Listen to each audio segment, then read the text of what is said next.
sympa, hein? Ouais. Bah oui, c'est un tableau historique, c'est l'Assemblée nationale de 71. 1871, hein, c'était la libération du territoire après la guerre contre la Prusse. T'as Thiers, t'as tous les ténors de l'époque. Ah, ça faisait un bail que je voulais me payer ce tableau. Et le hasard fait vraiment bien les choses parce que, en fait, il a fait l'objet d'un pari que j'ai gagné et la personne qui l'a malheureusement pour elle perdu vient de me le déposer. C'était il y a 2 minutes, c'est con, t'aurais pu le voir. Parce que c'est un type très sympa. J'étais en prépa à l'époque avec lui. Tu vois, ça remonte pas hier. Bon, moi, après, tout de suite, j'ai arrêté.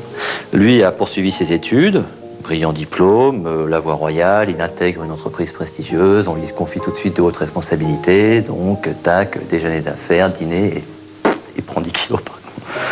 Il prend 10 kilos et surtout, il est chauve. Mais maintenant, tu le vois, il est chauve comme un œuf. Et ça, c'est con, parce que c'était un type qui aimait bien faire la fête, se faire des gonzesses, et là, il oublie tout de suite, hein, il s'est mis aux échecs. Enfin, il s'est quand même marié avec une femme, on n'en dit rien, non, qui lui a donné 2 enfants, et là, second coup du sort, la vie peut vraiment être très vache parfois. Hein. Son cadet, là, un petit con, là, qui est dans l'âge ingrat, lui annonce à l'occasion de la dernière rentrée scolaire qu'il voulait faire de la danse. De la danse, avec tout ce que ça implique. Là, mon copain a marqué le coup, il est tout de suite venu me voir pour qu'on en parle.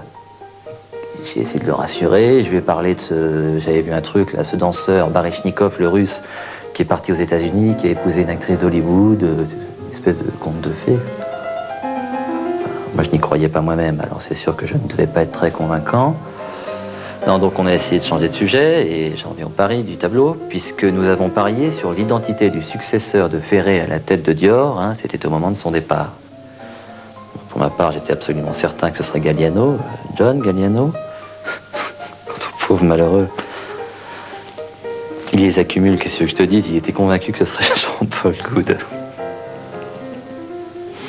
Il est noir. Ben voilà, donc j'ai gagné, et voilà l'histoire du tableau. La libération du territoire de 71, présidée par Adolphe Thiers.